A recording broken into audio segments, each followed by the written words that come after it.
Welcome to Seahawk Talk on Wednesday, February 24. I'm Ed Habashar, co-hosting with Andrew Pizzelli.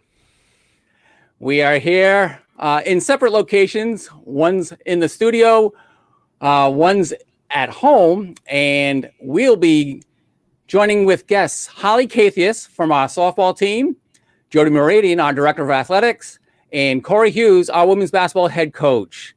Thanks for joining us on Twitch, Facebook, or YouTube. Glad to have you. We'll be right back after hearing from the Sheikh.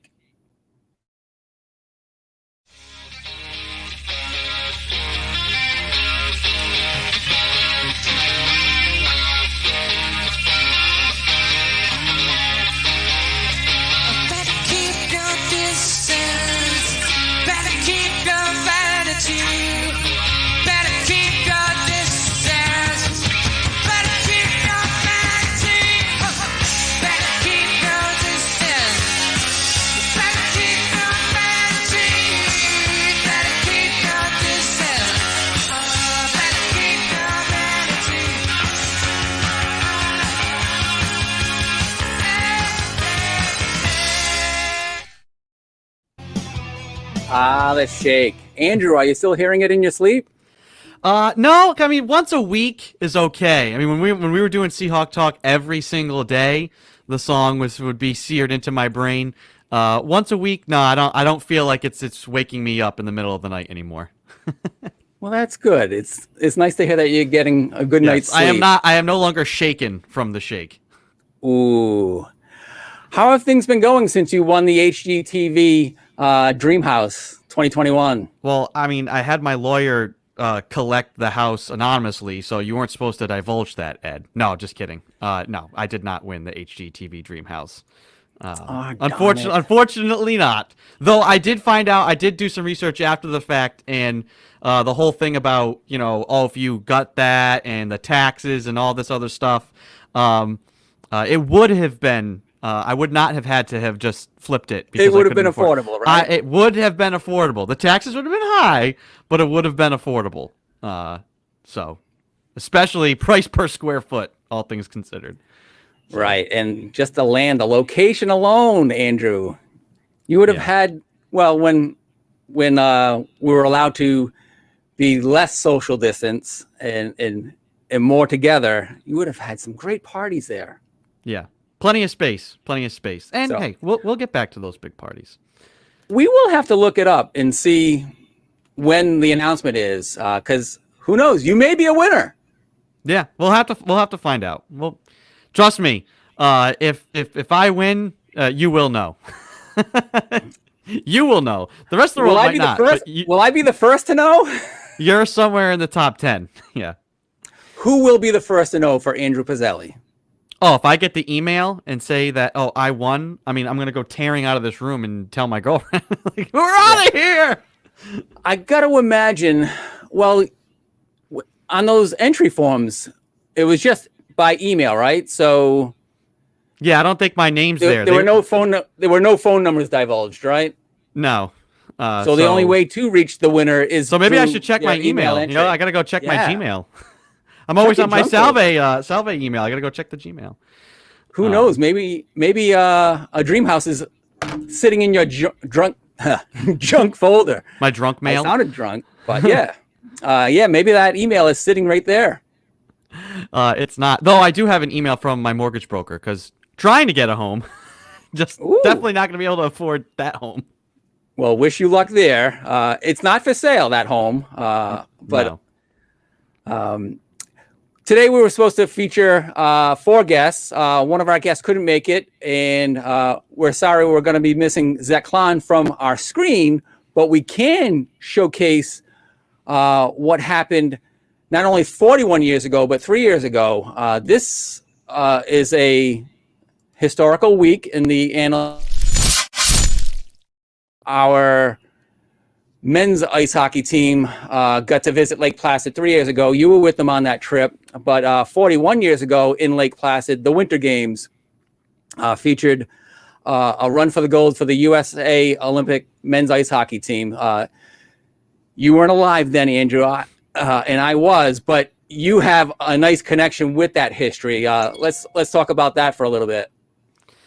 Yeah, I mean, everybody who's a hockey fan grows, and sports fans in general, you hear about the Miracle on Ice, so it's in your mind, and you're aware of it and what it meant. So to go to Lake Placid itself is cool. To go to Lake Placid to call a hockey game in Herb Brooks Arena, really cool. To go to Lake Placid to call a national championship, super cool. To go to Lake Placid to call a hockey national championship in Herb Brooks Arena with an Aruzioni on your team, I mean, you can't make it up. Now, unfortunately, Salve, they weren't going to need a miracle to win that game, but did not have the same happy ending as the USA did in 1980. But still an incredible story. I think it was a more exciting game, Andrew, and here's some of the action from that game. Sullivan down the right side with a wrist shot save made by Black. Rebound loose in the slot. Swung towards the net. Budasov scores! Buckle up, Seahawk fans. It's a whole new game. Yeah. I mean, it was an epic game. I mean, I said it to Ryan Costa, who was my broadcast partner for that game. We were in the same booth that Michaels and Dryden were in. It was really it was all lining up. It was very poetic, but that game, no matter what, once we're getting into like double overtime, we're like, this is an epic game. I mean, this is absolutely classic type of game. You forget that, like, the things that didn't go right in the first period and falling behind 2-0 because so much more hockey happened since. But it was an exciting game. It was an epic game. Wish it had gone the other way. But yeah, the connection that Salve has to Lake Placid and into the Miracle on Ice. And that game too, I mean, like you said, I wasn't alive, but you grow up learning so much about that game. People forget that it wasn't over when they beat the Russians. They still had to go and beat Finland to win the gold medal and trailed in that game 2-1 going into the third period. And Herb Brooks said in the intermission there before leaving, he talked to them, and then before heading back down the tunnel before the third period, he said, "You guys lose this game, you'll take it to your graves." And then starts walking away, turns back, "Your effing graves," and leaves the locker room. And then they come out and scored 3 straight goals and go on to win the gold medal. So, comeback in all those games. And as you had said pre-show, we didn't hear those comments from Kurt Russell in the movie. No, but we understood. We understood exactly what Herb Brooks meant, because getting close isn't good enough. Completing the deal is what was necessary, and they did. Yeah. One of the things I remember, I was just thinking about this, about locker rooms and speeches and stuff, and I've never asked Zech, what was said in between, because it was funny going into that game. The coaches were talking about, okay, what do we do if we get into overtime, double overtime? We want to make sure guys are hydrated. I remember thinking, like, gosh, if this game goes to double overtime, that'd be insane. And here we are, we're living it. And they were preparing for it. They said this game could go deep into the night. National title game, you couldn't ask for anything better. And every time they'd come out, Pat Thompson, who was the senior captain of that team, leads the team out onto the ice. He's standing there at the front of the door. And beginning of the third period, I'm saying, and Pat Thompson takes the ice for the final time. Well, he took the ice 3 more times after that. So I said, you know what, Pat Thompson? Go ahead, make me a liar. Keep coming out onto the ice. Come out as many times as you want onto the ice, as long as you get the game-winning goal. Somebody on your team. So I've never asked them what was said. I've never asked them what was said. Fans, Andrew, non-hockey fans wouldn't know that overtime isn't just an extra 5 minutes as it is in the regular season. It's a full 20-minute period, and they played 5 of them that night, or close to 5. They were on their way to 5 full periods of 20 minutes each before St. Norbert scored the game-winning goal. Yeah. We don't have the audio or the play-by-play for that one today. Anyway, we do have it in our archives. We don't need to. That's a little too. Well, I'll don't need to go there. Say it again. I'll say it again. I thoroughly enjoyed you and Ryan calling that game, even though it was broadcast on TV by a different set of broadcasters. I got to hear your call ahead of the actual action that I was watching on a computer screen. And so the beauty of radio, man. Audio you gave me streams. the excitement. Get it faster. Yeah, you gave me the excitement that I only needed the computer screen to validate what I was hearing from you. And that was just outstanding. Yeah, I gave many people who tuned in were suffering heart attacks because you can't see what's happening, and every time my voice gets a little bit better, you're like, oh, God. So we're going to go to our next guest, who is from the class of 2018, Salve Regina, and that is Holly Kathios. Holly Kathios, welcome back to Seahawk Talk. After joining us last week, we get to see you again. Thanks for having me back. So you wanted to come on and talk about our fabulous freshman class and also the work you're doing with social media. Which one do you want to start with? Let's start with the freshmen. They're a big class. Right. Big class, definitely. I'll bring up the roster. So we have 7 freshmen this coming season that will be making their debuts this season. A lot of versatility in this group. A lot of I think a lot of people like, oh my gosh, you have 7 freshmen coming in. That's a ton. But I think they all have their specialties and they all help us in different ways. We have power, we have speed, we have lefties, we have righties, we have pitching, we have catching. We have a lot of versatility within that class, and it fills and it creates a lot of depth in what we already had. So that's definitely exciting to see. And they're going to make an impact immediately coming up this season. So they're going to be a fun class to watch for sure. For sure. I got a question on one of your freshmen. Wiss Chiapetta. First, yes. Is her walk-up song going to be Cha-Cha-Cha-Chia? And secondly, is Wiss short for a longer name? Her name's Wiss. And I honestly remember, so when she came for her recruiting visit, I was still a player on the team, and everyone on the team was like, wow, you have such a cool name. So we have a Wiss Chiapetta, and we have a Madison Capetta. So not to be confused. No relation. Not related, and not to be confused. But great kids all around, working super, super hard. I have all the respect in the world for them, especially since this is their first college experience. Is COVID years, obviously not what we expected or wanted, but they've nonetheless persisted through it, which is only going to make them stronger and more appreciative once, we see the light at the end of the tunnel when this is all over. And 100% of them lost their senior seasons in high school. Absolutely. Yep. So that was, another heartbreak for them because, they were all impact players on their high school teams. So to hear about them losing their season, and they heard about us losing our season first and, reached out, which was really cool. That they all reached out and were like, oh, sorry, coaches, that you lost your season and blah, blah, blah. And it was definitely heartbreaking. And they felt very bad for us. And then, the high school season is a little bit delayed relative to the college season. So theirs got canceled after ours. So definitely heartbreaking. And they're definitely looking forward to, hitting the field at, Topa and, finally getting to play as Seahawks now. Yeah. I looked down where some of them are from: New York, Pennsylvania, New Jersey, Connecticut, Massachusetts, kind of from all over. Yeah. So much of the recruiting had to be done virtually, digitally.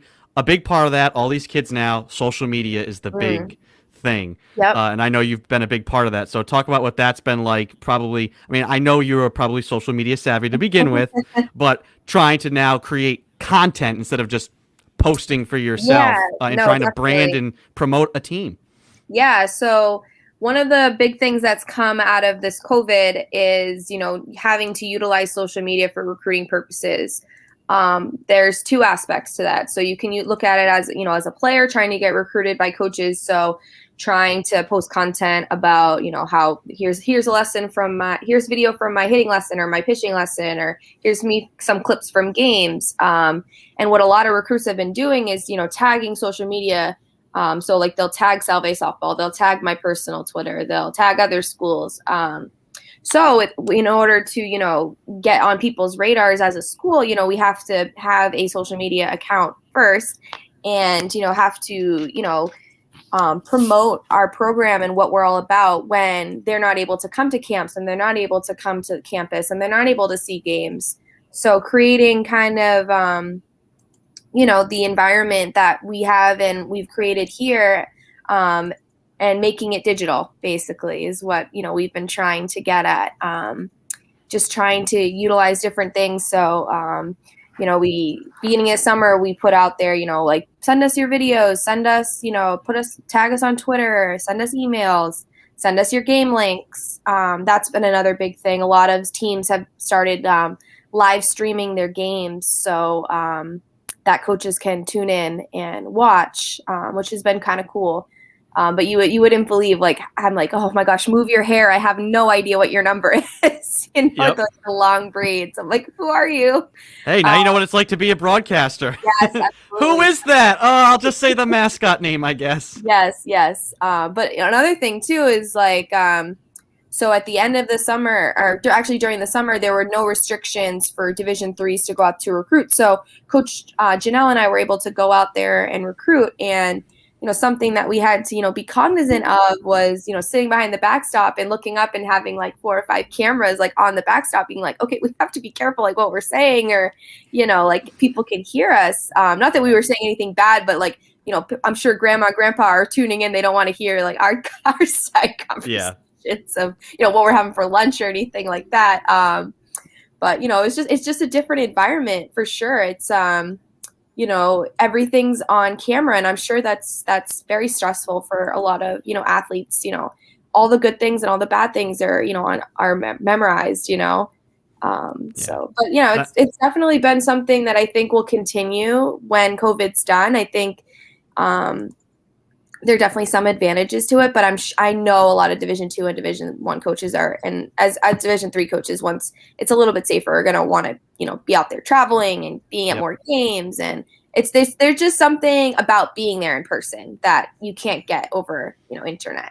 But if you have the hottest social media in the game, of course, I'm sure Janelle appreciates all of your efforts. Yeah. I've been teaching her a few things. We've definitely, she loves to take pictures in portrait mode. I'm not sure if she knows she's taking them in portrait mode, but I'm like, can we take another setting, please? So, I've been showing her like, the different, way to create like, I've been using like the score sheet stuff and how to create like cutouts and stuff like that. She's like, oh yeah, you just do your thing, Yeah. So, it's fun. She's like, and she always jokes that she's like, I have to check with my social media consultant before posting on any of our social media sites. You are the pro at that, Holly. I said we have a reputation to maintain on social media. We need to make sure that we keep it up. We'll make sure we'll get that in your title next time you come on the program. We'll announce you appropriate assistant coach and / social media coordinator. Yes. Absolutely. Thank you I appreciate that. Well, thanks for joining us on Seahawk Talk on consecutive Tuesdays. We'll look forward to seeing you again, either on the field at Topa or back here on screen. Absolutely. Thanks for having me, guys. All right. Take care, Holly. That's Holly Kathios, class of 2018, a former player and now assistant coach for South Virginia softball. We'll jump over to our next guest, and that is our director of athletics, Jody Mooradian. Welcome, Jody. Hello. How are you? Good. How are you guys doing? Good. Awesome. Good to have you on Seahawk Talk. I see you're in your office. I am in my office. Yes, it's a beautiful day in Newport, and although I'm in my office with my door closed, so I don't have to have my mask on. Jody, the temperature is approaching 50 degrees today. Is there any outdoor activity on campus? There will be practices going on. We have lacrosses outdoors. I can hear baseball in the gym right now, and softball will be later. But yeah, it's the perfect day. I know that Gade, the field is ready. I think men's lacrosse actually had even shoveled a little bit over the weekend, but it's perfect weather right now. I'd even joked with Coach Zakara last week that our tennis courts with the new paint, the blue-green combination on the courts, I thought had heating elements in it because the snow melts rather quickly. Do you know anything if there is such heating elements in the snow? I mean, in the paint? I think it's just the material, just like the turf is hotter than the air, but we'll let them keep going to the Hall of Fame right now to do some indoor practice. I think that might be their safest bet, but yeah, we're really gearing up, and I feel really good about the spring. Looking forward to being busy with athletics and not as much of the other stuff. Yeah, and I was just on a conference call with our conference, and we're ready to we're looking at schedules for our spring sports, and I just can't wait. It's a short year. I didn't realize, I've been looking at the calendars, but we're going to be squeezing a lot into a little bit of time. Yep. Yes, our graduation is earlier than ever. It's May 9th this year, and a week after May 9 is the class of 2020 commencement for Salve Regina. Yeah, so that's impressive. Yeah, it's going to be busy at the end, but different because we normally have it spread out a little bit. But this year, especially with baseball and softball, the NCAA moved their tournaments later. So we've often been at NCAA tournaments and worried about graduation. But now there's a chance we could be in conference championship and worry about graduation. And then conceivably, the student athletes could be here another 2 weeks before they win the NCAA championship. True. And we have quite a number of class of 2020 members on our current teams. They've graduated in the virtual ceremony last year, and now they're still populating our rosters, especially with the spring sports, getting that extra year of eligibility. Yeah, it could be the real trifecta for some of our baseball players and softball players that would actually have graduation that weekend. And NCAA's lacrosse has not moved the NCAA tournament, so they will finish earlier. But yeah, so they could have each one of our, I know we on lacrosse and baseball, we have student athletes that graduated once, and this year they could graduate twice and be in the tournament. So it's going to be crazy. I'm sure they look forward to it, though. I mean, just to have the competition, the rest of it is going to feel, it's not going to be a burden. No, but it's going to be interesting. It's going to look different. Everything's going to be different this year, but we don't even care. We just need to play. And it looks like with all the right testing, all the right protocols, we will be able to have competitions. Awesome.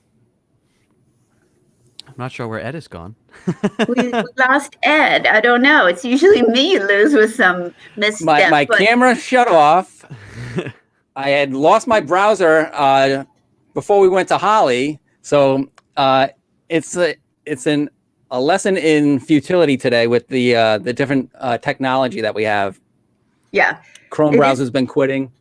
Oh, well, yeah. So right now what we're looking at is getting back into some programming and getting every sport going. And it seems like since the spring sports are now practicing, the winter sports are practicing, and we have fall sports are actually doing workouts and things, and all our sport clubs are beginning next week, that it's come back alive. I feel like Salve is finally back in business for us. Just people are around, everybody has their masks on, and actually, I'll be honest, watching baseball and softball in the gym with masks on, and then I saw lacrosse is practicing. It's odd, but it's become natural. Yeah. And they're very good at it. And so I can't see their smiles, but I'm pretty sure they're there because their eyes crinkle. And I joke back in the fall with baseball players in the fall, the pitcher and catcher don't need to cover their face with their glove anymore. They can have that conversation without hiding themselves. That would be funny, though, to make a mask that looks like a glove. But yeah, so we're full speed ahead right now, and I know some of the things, though, I am quite sure still we wouldn't be having spectators at events, and that's a Rhode Island rule right now, and everything will be different based on what state you're in. So that's going to be challenging. But as far as I know, for all our conference games, there'll be no spectators. Everybody will have masks on, including officials. So it'll be a different look, but as long as we have a look, we'll be good. And you can watch now as tournaments are starting for Division I winter sports. We'll probably learn a lot of best practices as they start doing all of the NCAA tournaments, that people that are in winter sports, particularly Division I, about how to handle them, how officials are handled, and the amount of people you can have based on each different space. Let them be the guinea pigs. Yeah, we're not going to be the guinea pigs. We're going to be very careful, very deliberate, and then we'll be able to get it done and finished. And that was interesting. Like, we've been working with admissions and things, and I've seen an uptick on people walking and looking at campus and things. And it's funny how just having this breadth of nice weather, it really does lift our spirits, and it makes everybody realize, yeah, we're going to get going. Awesome. Well, thanks for joining us on Seahawk Talk today on Wednesday, February 24. We're going to transition from a former Northeastern and former Boston College employee to a former Boston University student athlete, and that is Cori Hughes. How are you? Welcome, Cori. How are you? Cori. I'm well, thank you. I'm well. Good to have you. You remember what happened 41 years ago today, and that is many of your Husky alumni were involved in the Miracle on Ice at Lake Placid. You mean Terriers? You got the wrong dog, Terriers. brother. Oh, I'm sorry. Ooh. Come on now. That's right. Yeah. BU Terriers, yes. Absolutely. So how much pride did you take in going to BU knowing that many of your former Terriers were on the Miracle on Ice team? Well, I actually wasn't like a huge hockey person, although I do remember very vividly everything that year, including, I mean, there were some other things that were really great about the Winter Olympics that year because they happened at Lake Placid. I'm from upstate New York, so that was a big deal. I was a big, actually, speed skater fan, and Eric Heiden, who used to wear a rainbow cap, won a bunch of gold medals that year too. So I remember that very vividly, but I don't recall, to be honest, knowing where the guys were from or anything like that. So I never really put the two and two together until I got to BU. And then, you can't walk through Case Center without seeing all the memorabilia and all of that stuff from that, that game and that time. And so it kind of like dawned on me then, the connection, but I was proud to be at BU anyway. I'm still proud to be a Terrier. So. In late February, traditionally, you're involved in postseason within the Commonwealth Coast Conference. What's it like for you now? Well, first, let's just say always involved in postseason. Yes. Yeah, we don't not participate in postseason. I hope I didn't jinx myself, but it's interesting to not be involved in that right now. But this whole year's been very interesting. It's a little bit shell shock. I mean, we talk about this every time that we have conversations about how the season's going. I mean, this is the first time that we have not. There's a lot of firsts this year. There's a lot of firsts. We haven't played games. We haven't played any games. We haven't even scrimmaged each other. We haven't had that opportunity really. So it seems so far because we haven't been playing at all for real. Can't even think about playoffs or games. I mean, it's a different life. Correct. It feels like surreal. It just feels like we're still in preseason. It just feels like just an extended preseason, and you know how much players love the preseason. So you can imagine. Oh my gosh. How they are with preseason, that's a dream. And I for a coach, perhaps, it's interesting.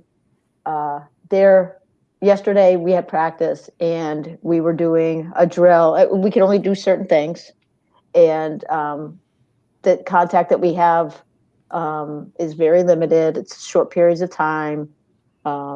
Now that we're in phase 3, we can do certain things, but it's very limited in what we can do.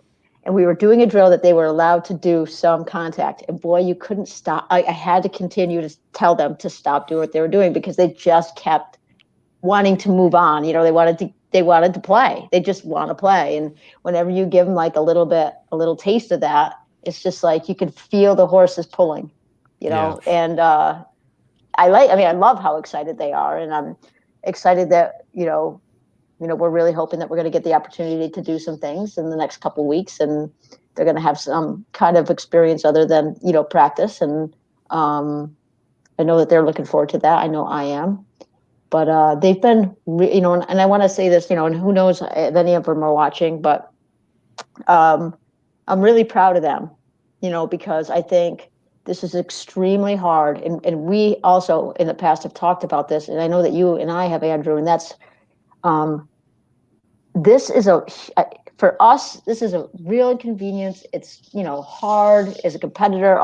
For them, this is devastating, and I forget that sometimes because I'm the grown up in the room, right? And so I'm just trying to like push ahead and all that. But they have really been great about just taking this in stride for the most part, doing the things they're asked to do, even though they're tremendously difficult for them, dealing with the loss because it is a loss, and just moving forward, not dwelling on it, not wallowing in it, coming in every day with a positive attitude, coming in and practicing like they're preparing for a game, even though they're not, staying focused. It's just, I'm really proud of the way that they have handled themselves throughout this pandemic so far. So we're not there yet. Yeah. If they are listening, you're not done yet, but Not done. But they're really, they're doing a great job. They're just doing a great job. I think about, kid, if you're in D3 athletics, coach, administrator, player, you're there because you care. Like it's important to you. It's a passion to play the game. So I think that's probably why you see, the immediate aftermath of not having games or a season canceled is, it's gut wrenching. But I think that's why you see them still continuing to care to have anything. Basketball is like life. So to be able to just practice and play each other is so important. And I think that's why we've had the mental health discussion plenty of times before, but just having them be able to do anything, I think that's a big part of why they are continuing to maybe listen to you guys and take coaching and do things and be in preseason mode because they need that, even if that's all they get. And don't we all? I think sometimes too, when you have, and I've been coaching for a long, long time. I've been coaching since I was 22 years old, and I'm 51. And so for me, you do have a tendency to get into this process. It's almost, sometimes you get so focused on the process of preparing and playing and then preparing and playing that you lose sight of the love of it. And not that I've never not loved basketball, but you're running on the treadmill though. Yeah, exactly. And you're just so focused that sometimes the joy leaves, and I get so excited to see them. Yeah, I'm in my own world and I'm doing my own thing. And then I get there and I'm just so happy I'm going to see them. And if there's anything that's been a positive of all of that, it's this. It's just a reminder of how much I enjoy not only coaching and not only basketball, but their company. Being around them, that they actually, that their presence in my life brings me joy. I hope they're not watching this. Well, Cori, one of the last times I saw you on screen was a couple of weeks ago on February 9. You were coaching, but it wasn't basketball per se. You were involved in the Seahawk to Seahawk mentoring program, and you joined a breakout room with students in education. Talk about that experience for you. It was, first of all, I think that just the whole experience was tremendous, not only for the student athletes, but also for all of the mentors that came in. I think that they really enjoyed sharing their experience. You could tell that they really appreciated and loved their experience at Solvay Regina, and that they're proud to be a Seahawk. And they really did want to pay it forward. They were eager to share and wanted the kids to ask questions. And then from my own perspective, it was really neat because I used to teach, as you guys know, I was a high school English teacher, and it was neat to talk about education again in that way, and how much has changed, but how much is the same. The things that those teachers are talking about to those student athletes are things that I experienced when I was a teacher. The struggles of trying to, get into a new system, a new school, trying to feel comfortable and confident, especially when you're just getting into it. You feel like you don't have any idea what you're doing. You're like, I hope nobody else knows that I don't know what I'm doing. And I used to say, and a lot of people told me this, and that's why I say it to young teachers, is that it takes a long time to feel like comfortable in that position, and it takes a lot of work. And I'll say this, I work a lot of hours as a coach. We do a lot of work as coaches, and you guys know in athletics, because you guys do too, just the number of hours you put in, and the effort that it takes and the passion. I've never had a job that's harder than being a teacher. Never. That was the hardest job I ever had. You had to be on. As soon as you stepped into that classroom, you had to be on the entire time. There was no like, okay, I'm going to take a break, I'm going to check my email. You were just on point, ready to go, focused with those kids, keeping them engaged. It's exhausting. So I have nothing but respect and admiration for anybody that's in the field of education. So I was pleased and honored to be, the liaison for that group. It was great. And in your breakout room, you had a range of Seahawks from the class of 1997 through 2019, including some of your former players. Yeah, and it's neat because I work with Liv. She is an assistant for me, so it wasn't that different, having her in there, because her and I talk a lot about her job and education, and we talk a lot about just making connections with people and trying to be present with them and stuff like that. But what was really neat for me was listening to Jill Woodward talk, because I don't know her as a professional. I knew her as a student athlete, and then she went off on her way. So listening to her, she sounds so grown up, right? And it was just kind of neat to see how she has matured and really grown into her career. And she gave some great advice, and it's always nice when you see your players and that they're in the field that they should be in. You can see that they're happy doing it, and you can see that you can see why she's good at it. I mean, really, she did a great job. Well, thank you for joining us today on Seahawk Talk. It's February 24, 41 years after former Terriers clinched the gold medal with a 4-2 win over Finland. Good to have Boston University represented on today's show. And thank you. Should we be chanting USA as I go out, or because isn't that what we absolutely should? Actually, we're going to give people a treat and showcase your ball handling skills. Oh no! Well, now what? Ball, we'll do two together. Control this. We'll do two ball, alternate. Okay. Yo-yo. Alternating yo-yo. Yo-yo in the front. Alternating yo-yo. High-low.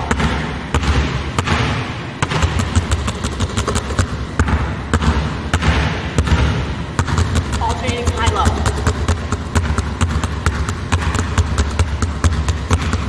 Figure eight.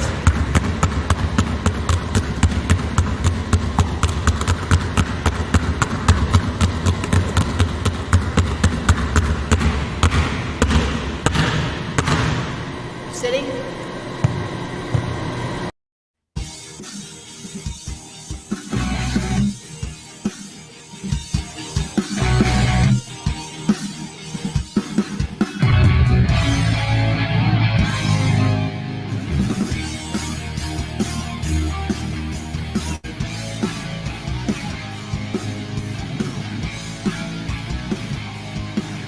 And Andrew, one thing we forgot to do in the opening 10 minutes is welcome Gavin Parent into the program. Gavin, how are you? How you guys doing? Great show. Thank you. You've been behind the scenes the entire time, so I'm glad to have you on the screen now. Tell us how your week has been since last Wednesday. I mean, it's a bunch of the same stuff. Honestly, the only thing really getting me angry really is Celtics being really bad for no reason. But there's reasons. We don't have enough time to get into them now, but there's not reasons. talk about the reasons. It's definitely reasons, but it's kind of been killing my mojo watching those games. But other than that, not bad. It just kind of weighs me down. Well, thank you for producing today's show. We had a lot of stuff going on. We talked beforehand that we were experiencing issues with Google Chrome, or at least I was, and that continued into this 30-minute episode, now 30-plus minutes. I really appreciate your work behind the scenes and now getting to see you on screen and sharing with our audience. This has been a good episode with Holly, with Jody, and then Cori. We got to reminisce with the 1980 U.S. Olympic hockey team, and then Andrew's experience broadcasting from the same seat as Al Michaels. So outstanding. I don't know how we lost Gavin there. Get back here. Yeah, so great job. We'll hopefully iron out these technical difficulties. We have a graphic ready for that when they do experience. Hopefully we don't have to show it too often. But it's called the We'll Be Back. Yes, we'll be back. Keep chatting. We did get a nice comment at the outset of the show when Andrew and I were talking about the dream house. So thank you, Scott Barrett, for paying attention. I did. I should have said, Ed, I was saying, who would I call first? It'd be, significant other, parents. Scott, you're number 4, right? You'll be the first. If I got a scoop, if I got the story, you're gonna be fourth in the speed dial. Nice. We've got your number, Scott, and we look forward to breaking that story with you. Well, Gavin, Andrew, thanks for being on today with Seahawk Talk. Thanks to our guests, Holly Kathios and Cori Hughes and Jody Mooradian. Got some softball, basketball, ice hockey, and all sports, hopefully getting back out there. I'm Ed Habishaw. We're here every Wednesday, 12:30 to 1 o'clock, a 30-minute quick episode talking about whatever. Whenever a guest signs up, we're ready to talk to them. They fill out a pre-show questionnaire. Yeah, we'll go to that topic. We'll be prepared for it. So appreciate Gavin and Andrew getting ready for the conversation. And we're on Twitch, Facebook, and YouTube, 12:30 to 1 every Wednesday through the end of June. That's June 30th. And we hope you continue to join us on these weekly episodes as we've downsized from 5 days a week to 1 day a week and 1 hour a week, 1 hour a day to 30 minutes a week. And we've exceeded our 30 minutes today, but thanks to everybody for joining us on Seahawk Talk. I'm Ed Habishaw. Have a great night, great day. See you next Wednesday.